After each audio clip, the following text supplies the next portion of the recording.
시청자 여러분 안녕하십니까? VOA 뉴스투데이 시작합니다. 북한이 국제 항공 노선에서 탄도미사일을 계속 발사하는 것은 심각한 안전 위협으로 강력히 규탄한다고 국제 민간 항공기구 아이카오가 밝혔습니다. 국제해사기구 IMO도 북한이 단 한 번도 탄도미사일 발사 전 통보 의무를 이행하지 않았다면서 이와 관련해 올해 말 의무감사를 받을 것이라는 사실을 다시 한번 확인했습니다. 첫 소식 박형주 기자가 보도합니다.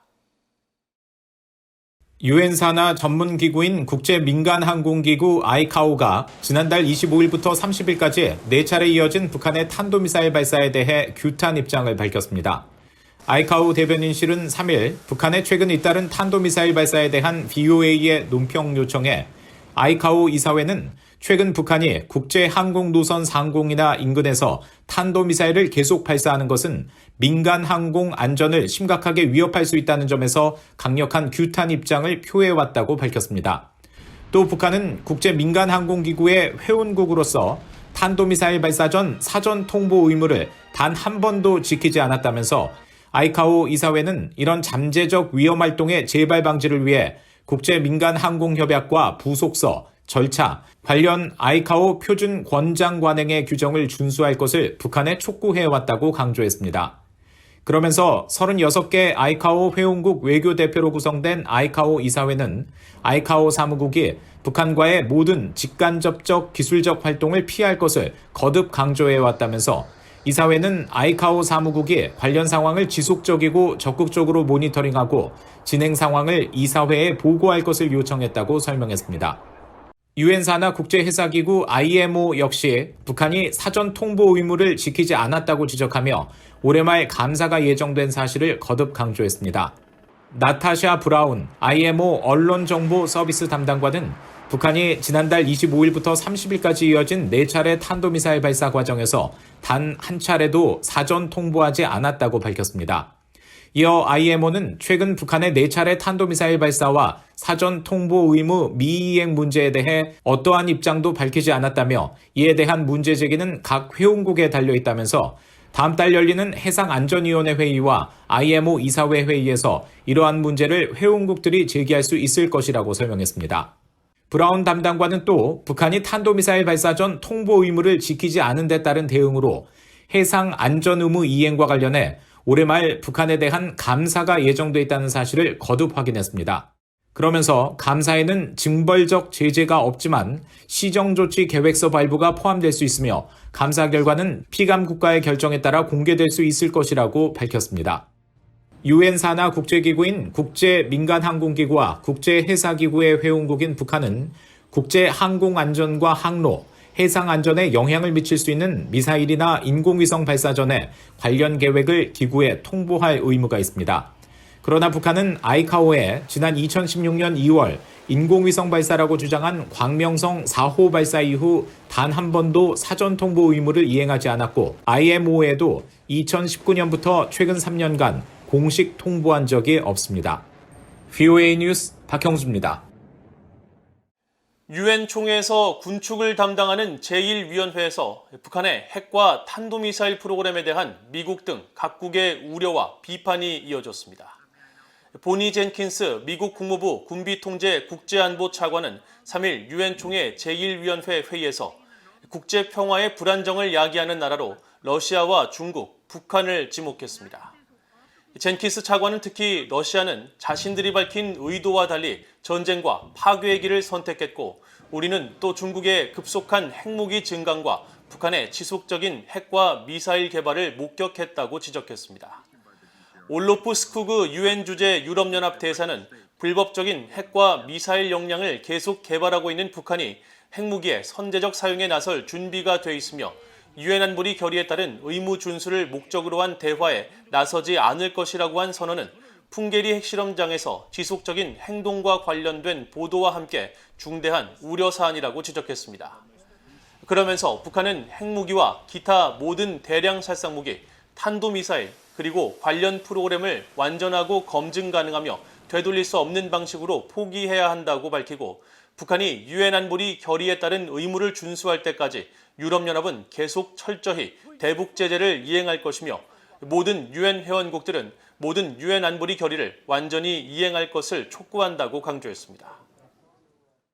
유럽연합 EU가 최근 북한 측과 대면으로 회의를 추진하고 있다는 언론 보도를 확인하며 EU는 독일 베를린 주재 북한 대사 대리와 소통을 유지하고 있다고 밝혔습니다.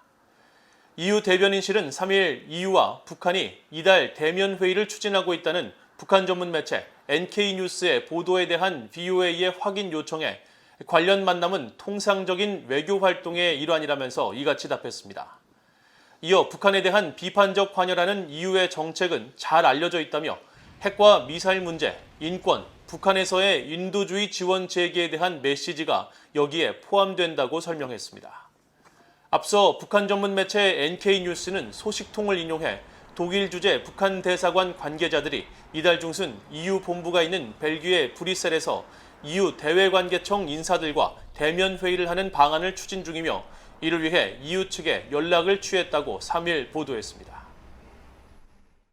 지난 8월 북한 남포에서 발견된 제3국 선박이 결국 북한 깃발을 단 것으로 나타났습니다. 한때 중국계 회사가 관리하던 선박이 어떻게 북한 소유가 됐는지 관심이 쏠립니다. 함지하 기자가 취재했습니다. 선박의 실시간 위치 정보를 보여주는 마린 트래픽의 지난달 28일 지도에 북한 깃발을 단 경성 3호라는 이름의 화물선이 보입니다. VOA가 국제해사기구 IMO 번호 등 기본 정보를 확인한 결과 경성 3호는 지난 8월 북한 남포에 도착했던 제3국 선박 애니호와 동일한 것이었습니다. 당시 VOA는 태평양 섬나라 니우의 깃발을 단 애니호의 북한 남포 입항 사실을 보도한 바 있는데 불과 한 달 만에 니우의 선적의 애니호가 북한 선적의 경성 3호가 돼 나타난 겁니다. 중량 톤수 2,997톤의 경성 3호는 2009년에 건조된 비교적 신식 선박으로 줄곧 중국 선적 롱강 1호로 운항돼 왔습니다. 그러나 올해 4월 니우의 깃발을 달면서 이름을 애니호로 소유는 중국계 회사로 추정되는 우저우 shipping으로 변경됐습니다. 따라서 북한이 올해 4월과 9월 사이 우저우 shipping으로부터 애니호를 구매했을 가능성과 처음부터 이 회사가 북한의 위장 회사였을 가능성이 있습니다. 또 우저우 shipping이 중간에서 브로커 역할을 했을 가능성도 제기됩니다. 유엔 안보리는 북한의 핵과 미사일 개발에 따라 지난 2016년 채택한 대북결의 2321호를 통해 유엔 회원국들이 북한의 선박을 판매하거나 북한 선박을 구매하지 못하도록 했습니다. 하지만 최근 들어 북한이 위장 회사를 동원해 중고 선박을 구매하는 행위가 끊이지 않고 있습니다. 최근 VOA는 2021년 7월까지 타이완 소유였던 화물선 더블 해피니스 1호가 올해 3월 북한 선적의 SF 블룸호로 다시 태어났다고 보도한 바 있습니다. 또 한때 한국 소유였던 만톤급 이하 중고 선박 여러 척이 문재인 정부 시절인 2019년과 2020년 집중적으로 북한으로 넘어가 파장이 일었습니다. 실제로 2019년 12월 한국 인천항을 떠난 지 불과 9일 만에 북한 송림항에서 발견돼 논란이 일었던 한국의 리홍호는 북한 자성무역회사의 도명호로 탈바꿈했습니다.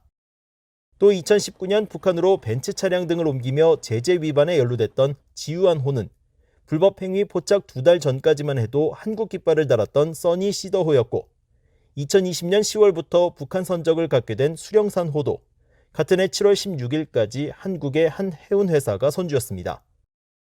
아울러 지난 몇 년간 수십 차례 대북 제재 위반 행위가 포착된 선적 비상의 뉴콘크호도 한때 한국 선박이었던 것으로 확인됐는데 매각을 위해 한국을 떠나면서 차항지를 북한으로 보고했지만 어떤 제지도 받지 않은 것으로 나타났습니다. 북한이 필요하는 선박의 사이즈는 보통 10,000톤 이하 이 사이즈를 요구하기 때문에 이 사이즈의 매매 계약이 이루어질 당시에는 당국과 선박 판매자가 자금 출처 등을 유의해서 볼 필요가 있습니다. 또한 이런 전력이 있는 회사에 대해서는 법적 제재할 필요가 있겠죠. 이런 가운데 유엔 안보리 대북제재위원회 전문가 패널은 최근 북한에 잇따른 중고 선박 구매 문제와 관련해 한국 정부와 관련 사안을 면밀히 주시하고 있다며 조만간 공개될 전문가 패널 보고서에 이런 거래를 방지하기 위한 권고 사안을 담았다고 확인했습니다. VOA 뉴스 함지아입니다. 북한 정부와 연결된 해킹 조직 징크가 유명 오픈소스 소프트웨어를 활용해 미국 기업 직원들을 대상으로 해킹 활동을 벌였다고 세계적 IT 기업인 미국의 마이크로소프트사가 지적했습니다. 마이크로소프트는 최근 관련 보고서에서 지난 6월부터 미국과 영국, 인도, 러시아에 소재한 미디어와 방위 우주 산업, 정보통신 IT 서비스 분야 직원들을 겨냥한 사이버 활동을 탐지했으며 포착된 기술과 기반 시설, 도구, 연관 계정 등으로 미뤄볼 때 관련 활동이 북한 정부의 후원을 받는 해킹 조직 징크의 소행이라는 점에 높은 확신을 갖고 있다고 밝혔습니다.